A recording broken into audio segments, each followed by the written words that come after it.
Hello, good evening, and welcome everyone to the second episode of Road Less Traveled. Road Less Traveled is a talk series with alumni of IIM Lucknow who are following their passion outside the corporate world and changing the world in their own way. I'm Shivani, here along with my co-host Akash, and today we have with us Miss Meera Ramani. Meera is a leadership coach. What that means is she's a multicultural global leadership expert, helping leaders and teams in organizations excel in terms of impact, results, and revenue. Her corporate clients include Google, Amazon, Microsoft, JP Morgan, to name a few. Before becoming a leadership coach, Meera spent 16 years in corporate across 6 industries, including banking, pharma, consulting, project management, FMCG, and e-commerce. And this was done across 4 countries: India, USA, Poland, and now she's currently based out of Germany. We welcome you, Mira, on the campus. We are very excited to hear from you. So, how are you feeling? I'm feeling very excited. I was really looking forward. I have been very much looking forward to this conversation, and I'm happy to see a lot of faces lighting up, especially on video. So yeah, happy to be here. Thank you for having me.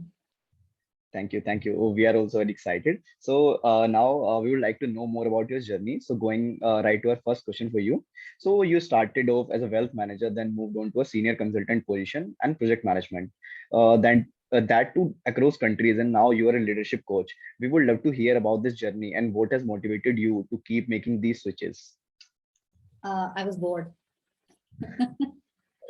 Very plainly, I was bored. But if I were to put it in more diplomatic and more fancy terms, it was because a part of me was really seeking fulfillment, in a sense that every job I took, I sort of followed a template. Okay, if I do this job, I will be considered successful. If I do this job, I'll have X, Y, Z.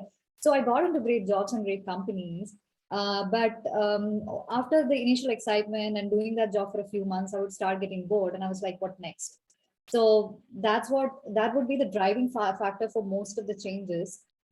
And along the way, as I grew older, that sense of missing something, that sense of missing fulfillment grew more and more. And I started realizing very strongly that I do not belong in the corporate world. Not saying that the corporate world is wrong or, it's bad.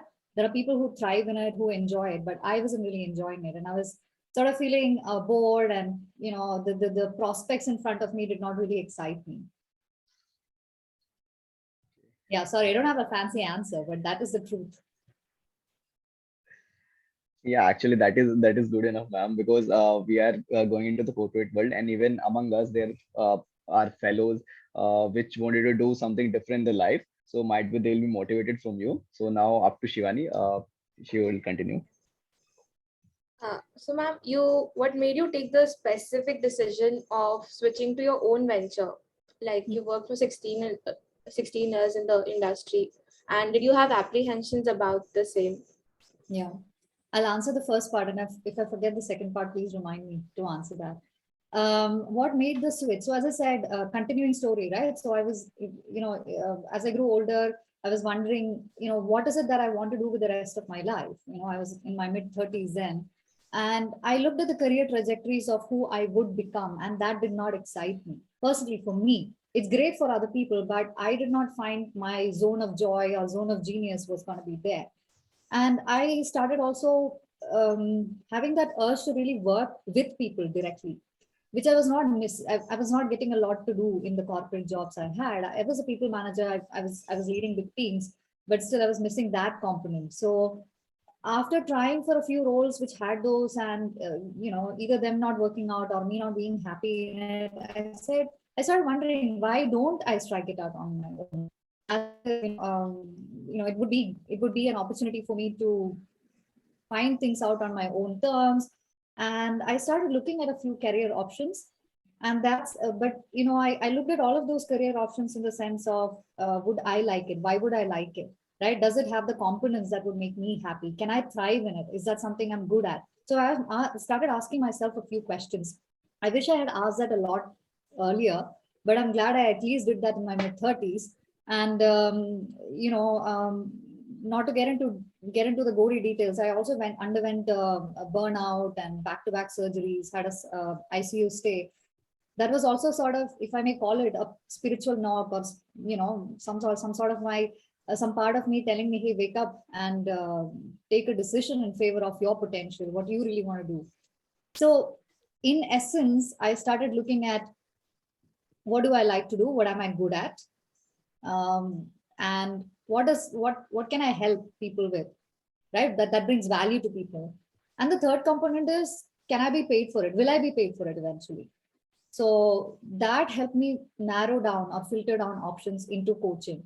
And of course, when I started coaching, as with any entrepreneurship, or when you take the road less traveled, as you call it, there are got to be apprehensions from your own self. So there is self-doubt, which is a big monster.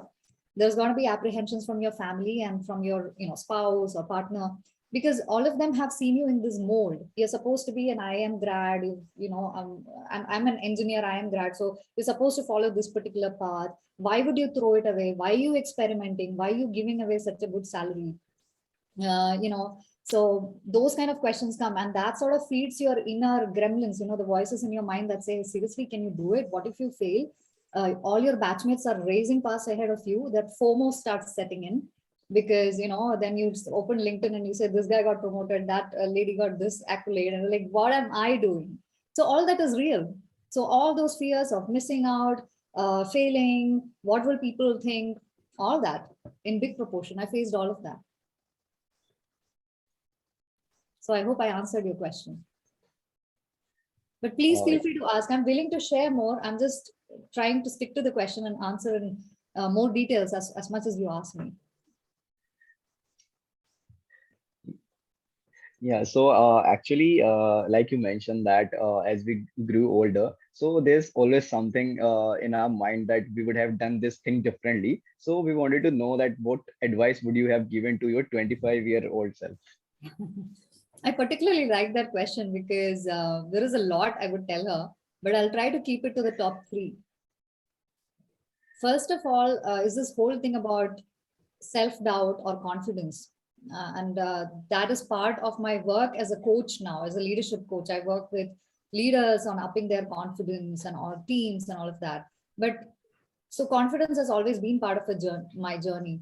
So my first advice to myself as that 25-year-old is, you will face a lot of situations that make you doubt yourself. You might have dreams, and there is a part of your mind which will tell you you're not ready or you're not good enough. Or there could be, a fellow student or somebody else will tell you. You may even be bullied. I was actually, as it happens to a lot of people, I also had some bullying incidents. So all of those do bring down your confidence. So there is that inner chatter which tells you you're not good enough. There could be the external world that's telling you you're not good enough. But from time to time, we have to take a step back and say, is that really true? Right? And really be your best cheerleader. Remember your accolades, even the smallest accomplishments. We have to remember that. So confidence is very, very important. And that's something you have to grow. And today you're in the campus, tomorrow you'll enter the corporate world. Confidence is something that I would say is the best piece of outfit to wear. It feels good. You are then in touch with your brilliance, and then you are able to show up in a better capacity to the external world, not to get external recognition, which will come, but it has to start from within. So self-confidence or believing in yourself is the first thing I would tell my 20-year-old self, because I had very little of it. The second is, I would tell myself to understand what is that sweet spot which is the sweet spot or the confluence of what is it that I'm good at? What is it that I love to do? What is it that, I can be paid for, what the world needs? It's called an Ikigai framework these days. Basically, I would have asked myself that question, because it would have probably led to a lot less churn in my career. So I was busy following templates as what is the hottest job, what I should be doing. So I would really, and templates are good, right? You want to learn from people's experiences, it's not bad. But you do want to add a personal element and say, do I see myself being interested in that, excited about that, joyful about that? So there's the second piece of advice. So ask yourself, where do you want to be? And I had a third point. I just forgot. I'll come back to it. Ask me some other question and I'll come back to the third if I had something to say. Sure, sure. Thank you so much for the insights. Actually, they were really helpful. So now continue. Shivani, you can ask. Yes, ma'am. So as you mentioned, like self-confidence is the best garment that you can wear. I think a lot of us will need to work on that and actually imbibe it. So moving on to the next. May I interrupt you, Sorry. Bunny? I Yeah, just yeah. the third point. Yeah, and self-confidence is not something that you will just burst out of it and have it. It's like sort of a becoming process. It's like you peel off the layers of the onion and you become more and more confident. So wherever you are today, you can start there, because some of the points that made me not so confident about myself on campus, where, for example, I did not have fashionable clothes. I had only one pair of shoes. I'm not saying this rags to riches story, but still, I used to be very not so confident about my style of clothing or my hair, or random things that didn't make any difference, or my accent. I had a Mallu accent then. I shouldn't have changed it, but now it's changed. And I'm like, I'm not able to get it back. So there's way people who would pick on my accent, but these are random things. You will notice that later. So confidence is actually a becoming process, and you're beautiful, awesome the way you are. Be your cheerleader, see yourself for what you are as well. And again, not to say that you have to turn a blind eye towards what you need to improve on. Of course, pick up skills and all of those things. But again, be your biggest cheerleader. Now, the third thing I wanted to say is, especially since you're still on campus, most of you, uh, I would really, really, or my advice to my younger self would be to really get to know as many people on campus as possible, build relationships, because it will be something that you carry forward in life. It's a treasure, and not just in terms of business contacts or networking. It's also, this is your tribe. This is going to be your support system as you move forward. I was so shy and so full of self-doubt that I did not make a lot of connections. I am making them now, and I'm so happy that I'm getting back in touch with batchmates who have never talked too much. So please use the experience you have right now, or yeah, keep capacity, the campus, yeah, the interactions. Please use that. Sure, we'll keep that in mind. We still have 1 year, so whatever things you told us, we'll work on that. Sure. Yeah, beautiful. Yes, ma'am. So moving on to the next question. Like very often we as students are confused of what our career calling is. So what will be your suggestion to navigate through the same? Hmm. I would say follow your curiosity. All of you would have, I don't know, industries or job roles or certain alumni or somebody you're looking up to for the kind of roles they do. So definitely follow your curiosity. But like I said before, don't make it the only template you follow. Ask yourself the question, do I see myself, research the role and ask yourself, do I see myself liking that role? What is this trajectory? Would I see myself when I grow in that role? Would I be, would I consider myself fulfilled, or would that be a great, would that make me happy?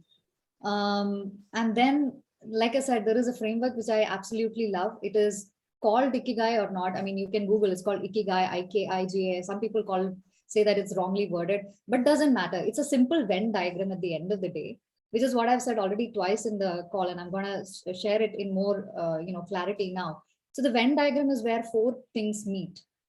The first thing is what you are good at, right? Either you are already good at it, or you have a propensity, or you have an interest to get trained in it and get better. So what you're good at, that's the first thing. Second thing is what you love, right? Fourth is what the world needs. So the point is, a lot of people come to me nowadays feeling unfulfilled after reaching huge levels of success. So that fulfillment factor has to be there. And then fourth is what you can be paid for.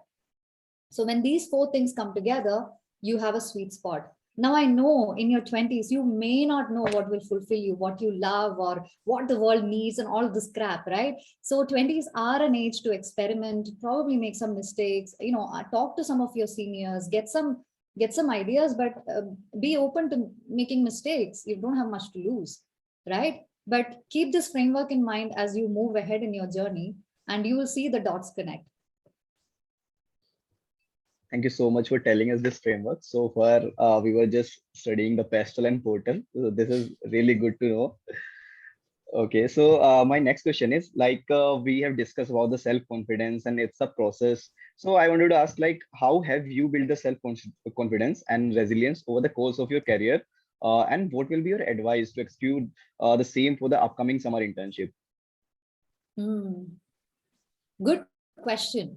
Back when I was suffering from a total lack of self-confidence in my 20s, I did not know that something else was possible. But I don't know, somehow, probably it's destiny. And all of you have that kind of, camaraderie as well, or you have that kind of people in your circle. I kept exposing myself to people who were happy and satisfied and fulfilled and confident. And initially, I used to admire them. Then a part of me started saying, "You can be also like that." I don't know whatever you call it, intuition, intelligence, whatever. So I'd say that can be you. So I started studying them, right? I even ask people, "How are you so confident?" So I'm a junkie that way. So I read, it's a mix of self-reflection and, looking at people who are experts in their field, whether the field is confidence or whether this field is coaching. I always look up to find best practices. Anyway, but the major inspiration is a part of you that tells you this is not it. You're more than that. You have a potential. You have, and I'm very ambitious, and that ambition kept driving me, saying that you're not going to settle for this. There is more, but for you to reach there, you have to improve your confidence. And I got curious about that. I had fun making mistakes and all of that. Of course, some of the mistakes were very embarrassing and soul crushing, in that age, right? When you go and stand up in front of a crowd and your voice croaks and your knees shake, it's not a great outcome. But every experience teaches you what you can do slightly differently the next time. So, like I said, growing more confident is peeling back the layers of the onion. And now that I teach how to be confident for a living, per se, what I would say is that voice in your head which says you're not enough, you can't do well, who are you to dream of this? How can you even do that? It's a false voice, right? If you can separate that voice and say, is that even true? And bring up evidences of that not being true. Be, like I said, be your own inner cheerleader. Your confidence will start improving. You will not be worried about the color of your clothes or the age of your clothes or how fashionable or unfashionable you're not. You will start appreciating things about you that, or you'll start knowing things, noticing things that that you've never noticed before. So again, when it comes to my career calling, how I gained the confidence is I started realizing that I'm very good at creating trust with people. See, people open up to me. I'm a good listener. I never considered that as a super skill, but actually, that is what is earning me my bread and butter today. And companies are coming to me. So I never would have thought I had that skill. But it's through that process of really reflecting and being my own cheerleader and seeing where, acknowledging myself for the small wins is where this started taking a bigger life. Something within you is seeking expression. So give it space. Yeah. Does that answer your question? Yeah, surely. So actually, we missed the second part of the question. So that is, what will be your advice to execute the same for the upcoming summer internship? Since our Right. audience are mostly PGP1 and they will be having their summer intern in the next month. So they're looking forward to this. So you're asking me how can they ace their summer internship? Yeah. Yes, ma'am. Yeah. Awesome. So I would say technically, of course, you all know where you're going. But again, I'll answer from the point of view of confidence first. So, you've rightly earned your place in that company. A lot of people say, "Oh, I've reached my dream company. I don't know whether I'm adequate enough."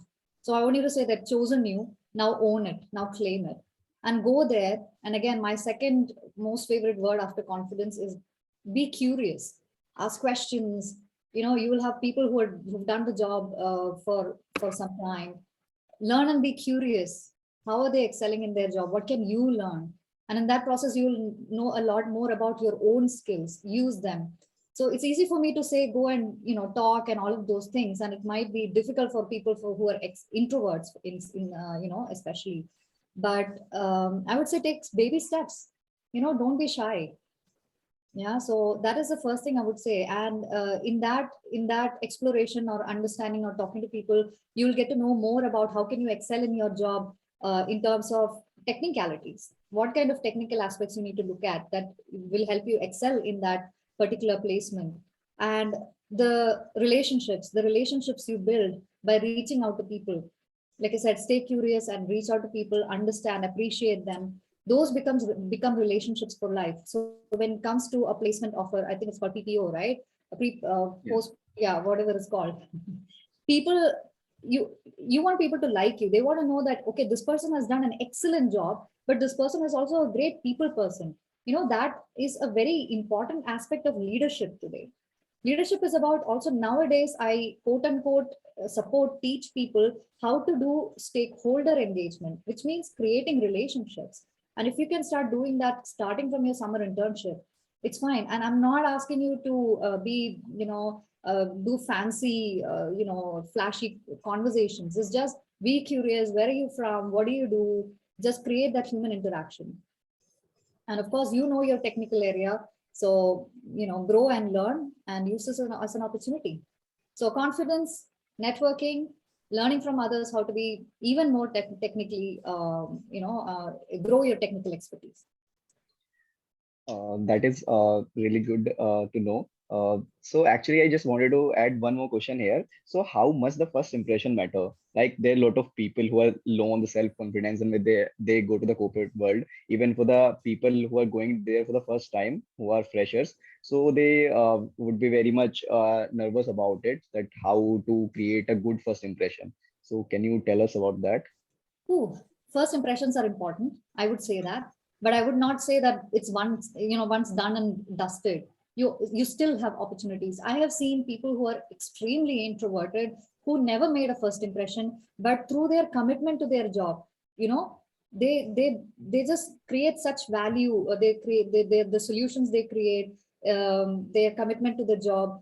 They win over hearts, right? So while first impressions are very good, that continued commitment to whatever you are interested with is very important. So yeah, I mean, so what I'm trying to say is, if your first impression did not go well, it's fine. Whether it's in dating, whether it's in professional life, it's fine. You still get chances, most likely. Hopefully. So just opening the session to our audience. Before that, I just wanted to ask one last question. So what was the best memory of your IIM Lucknow campus, and what did you miss the most about it? The best memories were late night walks. I had this habit of, picking up a couple of friends and going on walks around the ring, around the campus, and we would sit in one corner of, Sunsan Jaga, and we would order pakode from, what was that? Fauji Dhaba. It used to Soji be there. Dhaba. Yeah. So it was fun. We would order like hot chai and pakode at 3 o'clock in the morning. So it was very good. Yeah. Actually, yeah, we also love that, having those random walks. Yeah. So Call okay, so them now campus we'll, walks now. Say that yeah. again. We call them campus walks now. Oh, nice. Yeah, that's the thing I miss the most. So please go on 5 walks a day. Do more on my behalf. So now we'll open the session for questions and answers. So whoever want to ask any question, please raise your hand, or you can drop text in the chat window, whatever feels good.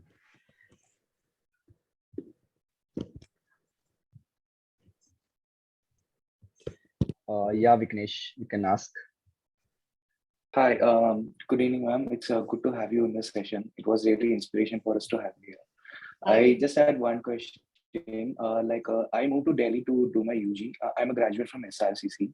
So at that time, like I had a cultural barrier, I'm also from Tamil Nadu. Like you said, you're from Delhi. So I had a cultural barrier and a bit of insecurity as well. And later on years, I moved on it, but now I'm a good person. But how do we overcome those insecurities and cultural barriers, which is very daunting for any young people? Yeah. And first of all, Vignesh, I want to honor you for the courage you've shown to come into this forum and say that. It takes a lot. I wouldn't have been able to do that at your age. So I As salute I you. said, it's gone now, so I'm yeah. Yeah, but still, I mean, I just wanted to honor you for that. And by asking that question, you're helping a lot of others in this forum or whoever will listen later as well. So your particular question is, how do you overcome insecurities with relation to what your background is? Can you be a little bit more specific? Yeah, cultural barrier, like, language or the culture, whichever is different across countries or states. Yeah. I'll attempt an answer, which has taken me decades to decode. So right now, as I sit in Germany, 12 years since I left India, I'm pining for India. I'm pining to wear my salwar kameez. I'm pining to eat my Mallu sadhya. I'm pining to speak Malayalam. So every Mallu I get, I don't let them go. I speak to them. So the point I'm trying to make is sometimes in Malayalam we say, I don't know if there are Malayalis here, but we say muttatta mullakya manamilla. It means that the jasmine from my own backyard doesn't have perfume, right? We go seeking perfume in Chanel or wherever to be. So the point is, at least after so decades of past, a decade after India, I realized that like when I said, we need to acknowledge what is good about ourselves. We need to acknowledge what is good about our culture. We need to, be so proud of your background, right? If somebody makes fun of your background, that only means they don't have an understanding of it, right? Our skin may be darker than in Europe. See, I came to Europe, right? So my skin is darker. I speak a different accent. So our insecurities will also always follow us in different situations. We have to finally diffuse them, because life will keep giving on situations where we may feel insecure. And I consider that as a invitation to diffuse that insecurity. So be extremely proud of the things you are, Vignesh, and whoever else is listening, your culture, your background, the dhoti that you wear at home, or the kind of food you wear, eat, or your accent. What difference does it make, right? It doesn't make a difference. That's what I'm trying to tell you. I can't quantify it and put it in a framework for you, but I'm saying this is my experience, and I've lived in Germany for now 7 years, Europe for 12 years, and this is my experience. And initially I used to, so when I came to campus as a Mallu, I used to be bullied for my Mallu accent. Then I left India for Poland. I used to be, I faced some sort of racism for being an Indian, brown skin and all of those things. So the fact is, at some point you have to sit back and say, dude, it doesn't matter. I am what I am. I'm gonna speak my truth. I'm gonna give voice to my brilliance. And yeah, here I am. And here I am teaching. And I'm not saying this from an arrogant point of view.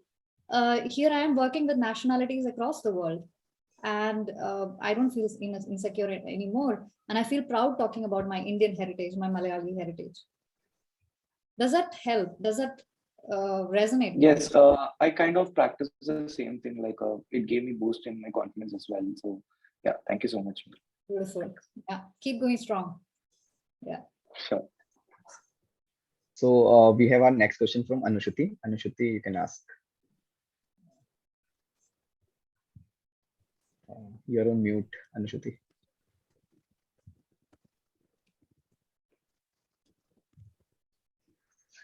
Hello.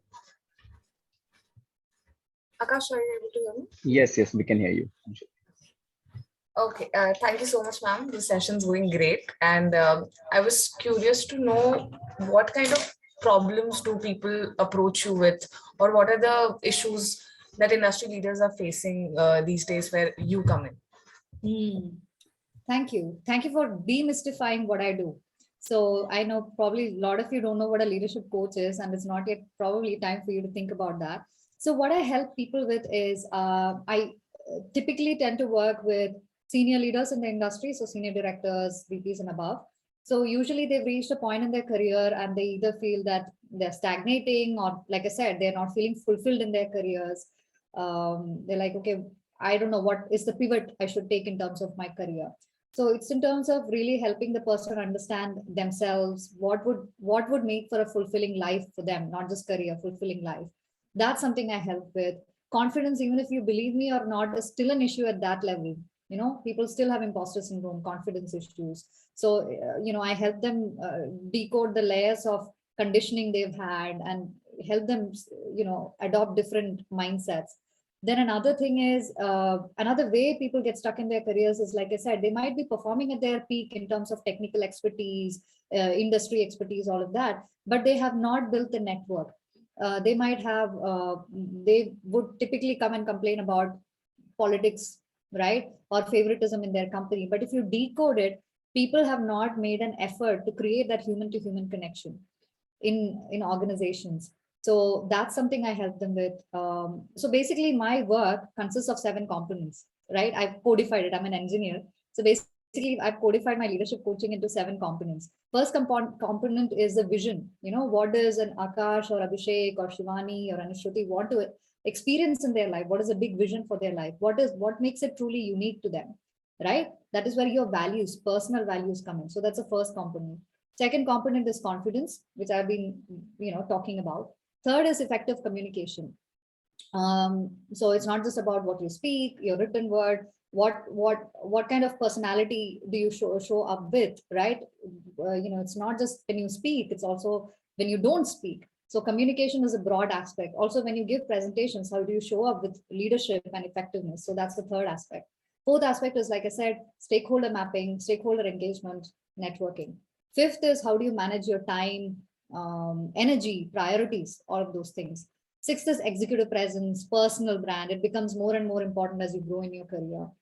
And seventh is, like I said, career redesigning, right? You've come a certain way. Now you want to, relook at your priorities and create a different or turbocharge a career that has been flagging. So those are some of the components which I've codified into the 7. Hope that explains.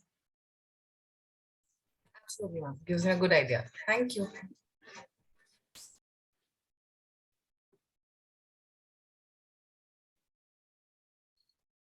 Yes, Sakshi, you can go ahead. Hi, ma'am. Hello again.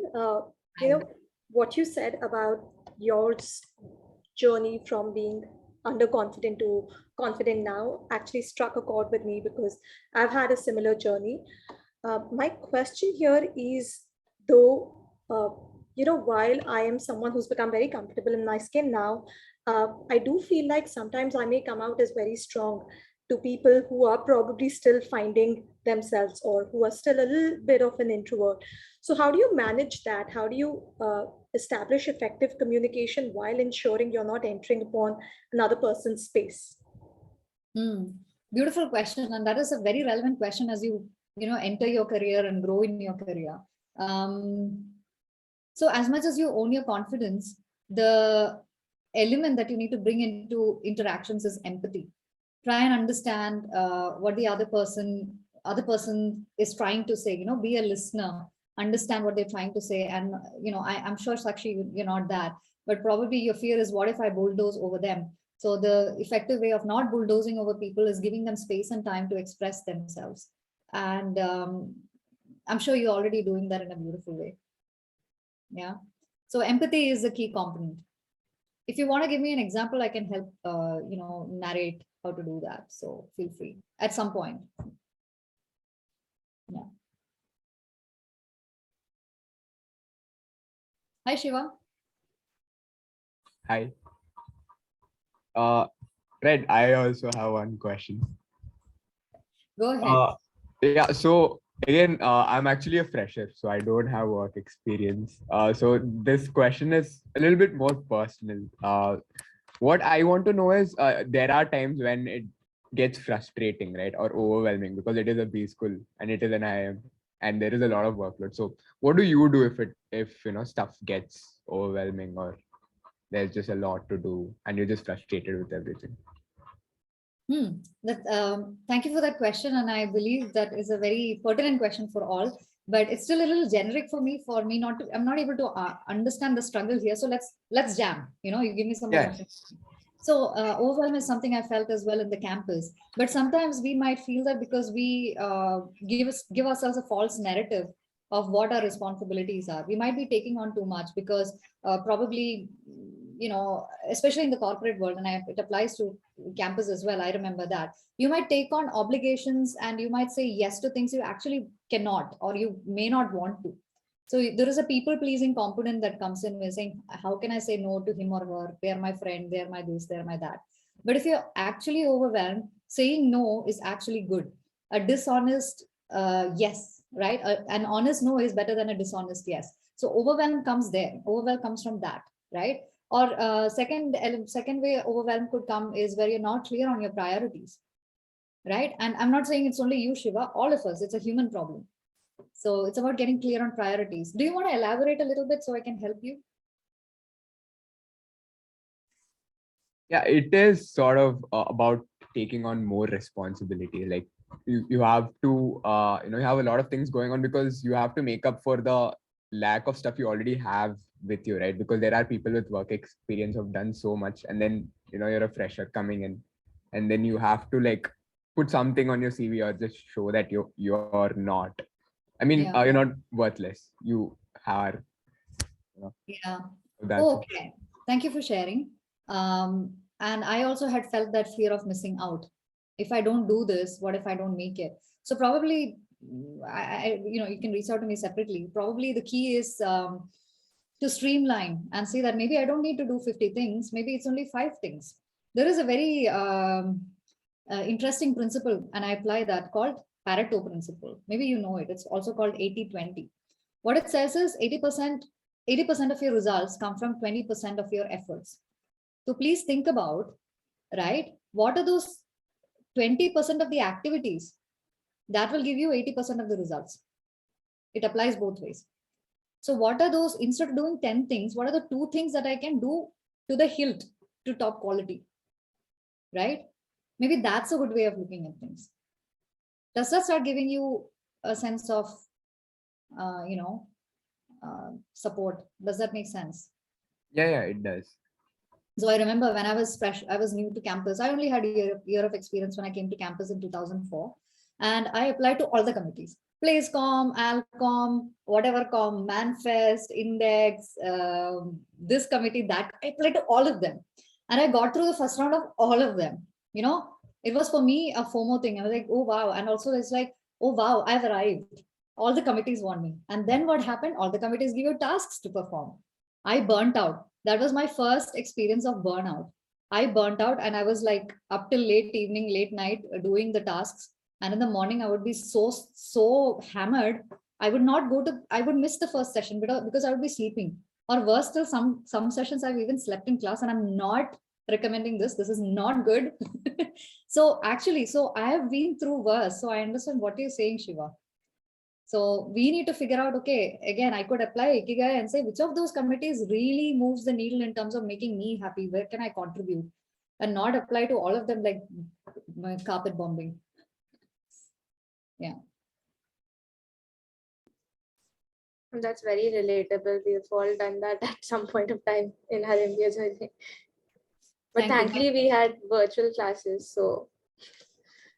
Nice. Yeah. Maybe a question for me. Yeah. Yes, go ahead. Yeah. Sakshi also wants, so you choose between the 2 of you. You can go ahead, Sakshi. Yeah, go ahead. I'll ask my question after you. Sure. So, ma'am, I think my question pertains to more of networking in the professional environment. So over there, I've typically observed that creating connections is not so much of a challenge as maintaining those connections over a period of time, right? So I wanted to understand, especially for introverts, where it becomes a task sometimes to kind of make small talk or socialize. How can it, how can it be more integrated in their way of life so that, it's not such a difficulty? Yeah. It's a wonderful question, a question a lot of my clients tend to ask, even, later on in their career. So it's good you're asking this right now. Very proud of you. You may be an introvert, but you're not, you do have creativity.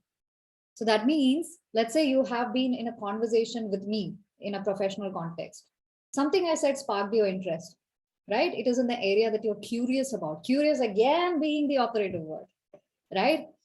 I wouldn't find it weird if somebody reaches out and say, hey, what you said resonated with me. Your experience resonated with me.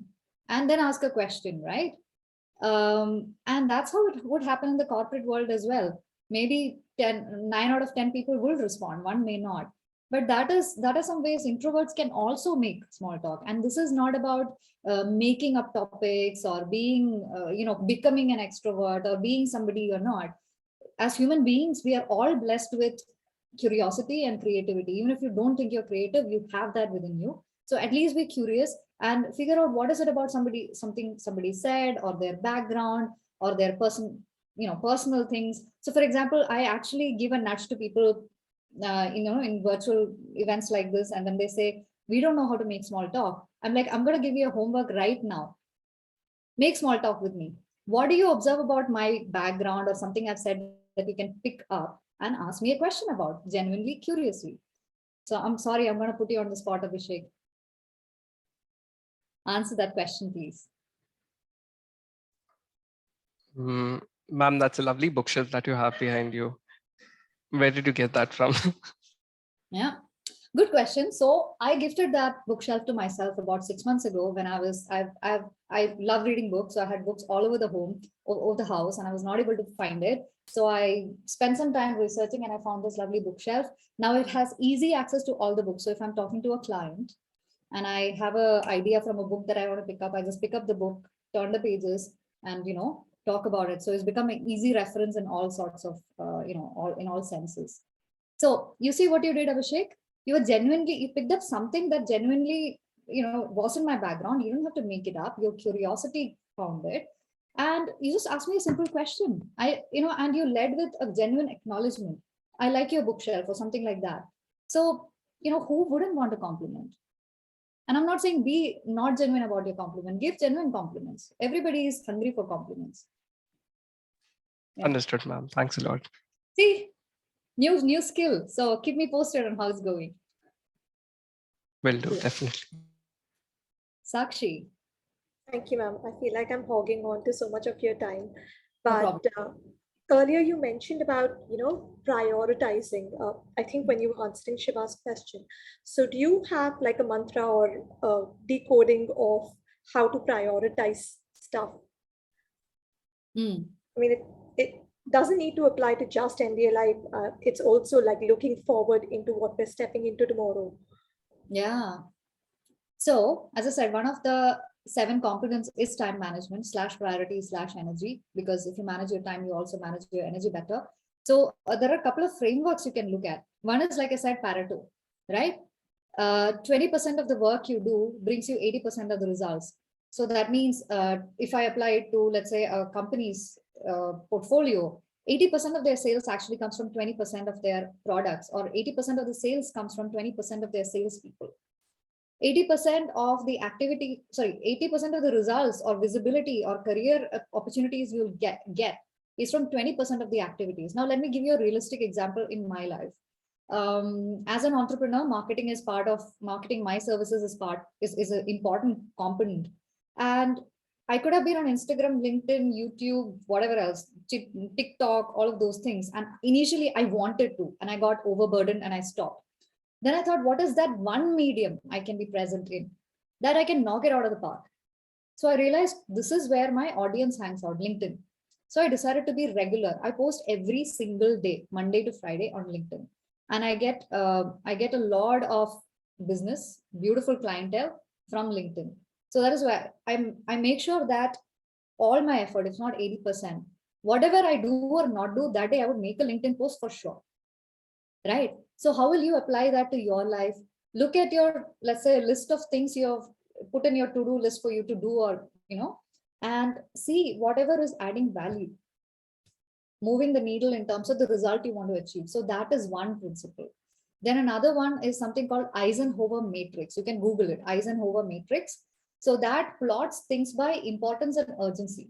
So that means whatever is important and urgent is the topmost right quadrant that you get done. Right? Whatever is important but not urgent. So for example, there is something important to do, but Sakshi doesn't need to do it. Sorry, something urgent is there. Sakshi's team has to do it. It's very urgent, but it's not important that Sakshi personally does it. She can delegate it. Right? So that matrix is also very good. It helps you either decide whether to do things or delegate or reschedule for later. So those are 2 practical frameworks you can look at. Thank you so much, ma'am. Also, very well. Lovely background. Oh, thank you.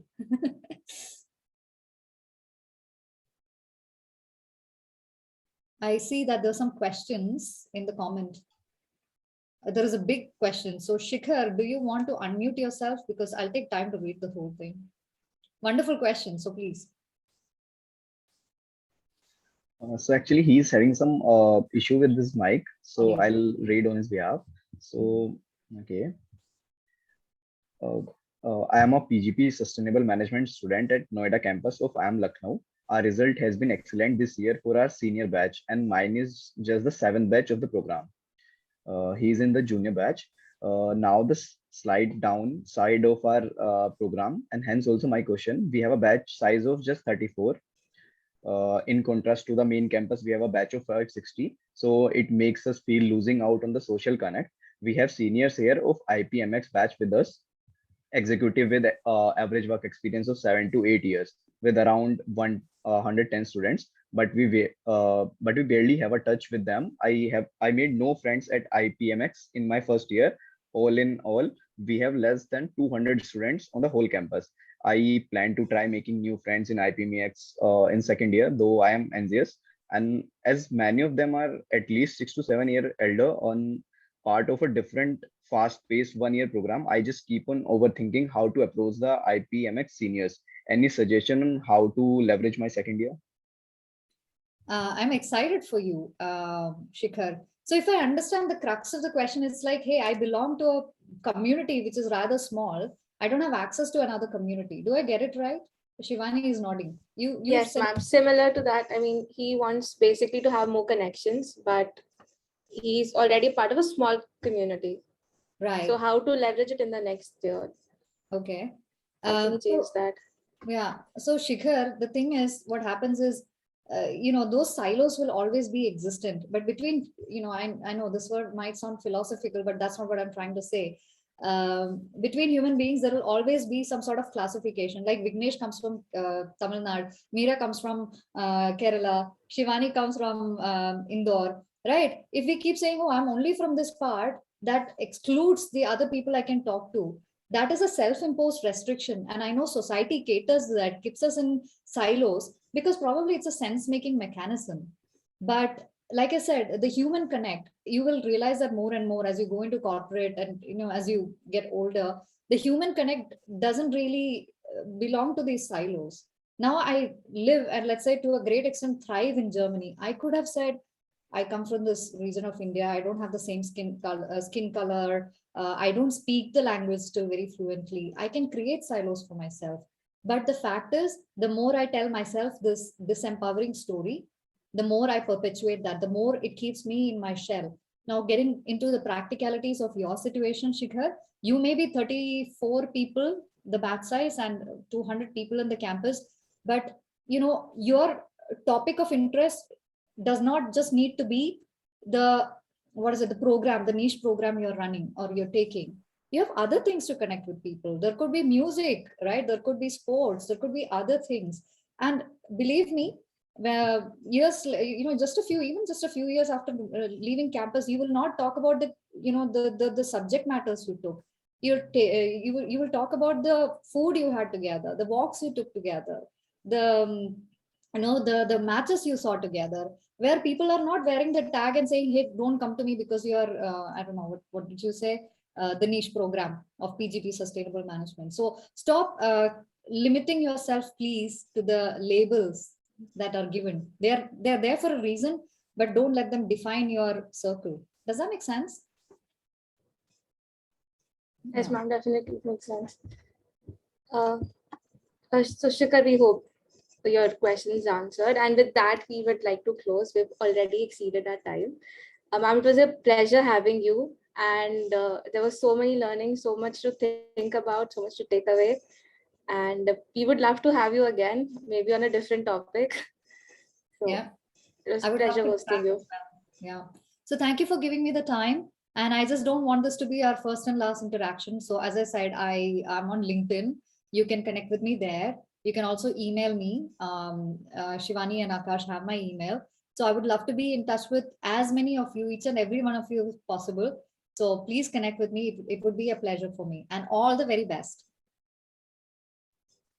Thanks a lot. Thank you so much. Thank you. Thank you so much.